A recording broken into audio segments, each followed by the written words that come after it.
Hey Dungebags, what's going on? It's Landon Remixes here, and welcome to my review of the album I have been hyping up for months and months. This one is Beautiful by Project 46. A little background on Project 46, they started off getting big with their success with Monstercat. As you guys know, I'm a big Monstercat fan, but part of the reason that I'm such a big fan actually comes from my love for Project 46. When Cascade was starting to release singles from his album Atmosphere, along with that came the single Last Chance that he did with this duo Project 46, and this is without a doubt their biggest hit ever. And from there I started finding out about Monstercat and started listening to Vice Tone and artists like that, which brought me to the house side of Monstercat, which in turn brought me to Monstercat as a whole, even though I'd listened to Noise Storm a little bit before that. Project 46 is a huge part of why I'm so involved with Monstercat and their artists. And following the success of Last Chance, Project 46 was picked up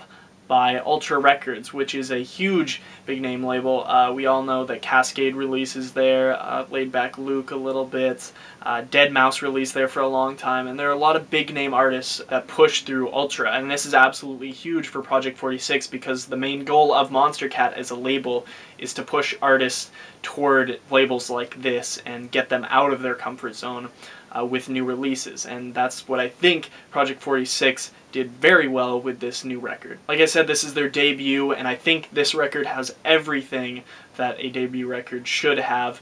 Shows off their style extremely well, has a little bit of their old sounds as well as new sounds, and one of the things that people love about Project 46 is their selection of vocalists, and man, they hit it spot on with this album with amazing vocalists like Brooke Tomlinson on Destroy Me. Absolutely fantastic track that shows off some of their old styles but still retains a level of beauty, and a completely new vocalist that we've never even heard of before. Their instrumentation is good as well. They have acoustic guitars, they've got violins in some tracks, amazing synth work as usual, and just very melodic, and they show off so much diversity in this record. That's one of the things that I like the best, and one of the things I was most worried about with this album is that they were going to end up making an album full of tracks that basically sounded the same, just progressive house drops over and over again, and that's the only thing I think Galantis went wrong with their last album, is they had too many just straight house tracks. And I know that Project 46 has complained about this before, that Galantis' album wasn't very diverse, but I think this album went wrong in other places that Galantis album did go right. Like I said, there's a lot of different styles on this. We get a little bit more of a country pop sound with the track My Only Friend. We get this kind of poppy, disco-y, deep track called Friend Zone, which I didn't really like that much. This is probably my least favorite track on the record. Lyrics are a little bit cringy, but it's something that the mainstream audience will enjoy. We get Last Chance again with Cascade, and that's another thing that I didn't really like about this record, the fact that this track is two at this point years old since the initial release on Cascade's Atmosphere.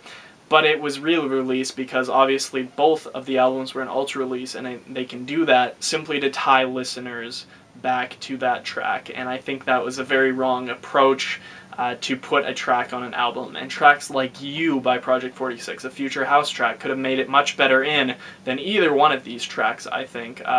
From a marketing plan, this album is perfect, but from a listener's point of view, for fans of their older music, or just people like me, this album isn't perfect in the slightest. We get this awesome emotional track though called Forgettable featuring Olivia, and that brings me right back on track with how diverse this album is and how good they are at making melodies and using their skills with piano. And honestly, they truly show a lot of versatility with this album as producers. Like I said, we get Forgettable, we get Search and Rescue, which is a melodic dubstep track, a little short, but regardless it's still fantastic. And of course My Only Friend, the title track Beautiful, which is very minimally drop centric and kind of centers a lot more around bringing back the melody rather than jumping at the drop. And I think that's where Project 46 went right with this, is that they wanted to focus a lot more on the instrumentation of this record, synth work, melodies,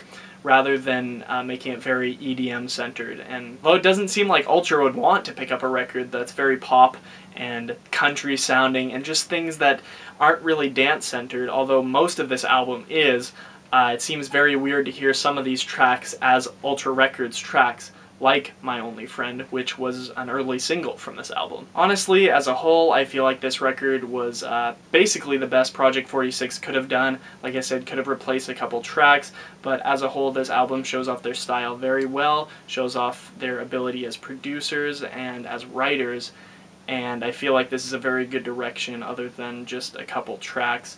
And the whole marketing perspective of this could have been a much more fantastic album if they would have just switched around a couple tracks. But as a whole, I'm going to give this record an 8.5, which is exactly the same as the rating I gave Galantis' album, which Project 46 might not be excited about that, but this album, like I said, definitely went wrong in a couple places where that album went right, and they didn't choose to take a route that was more centered around marketing, but that album did do very well, and I feel like that's what this album could have easily done.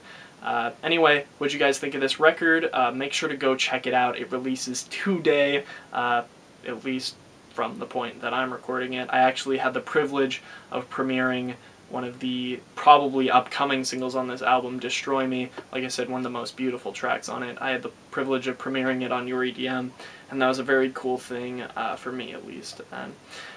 Anyway, I hope you guys enjoyed this review, and I will see you guys later.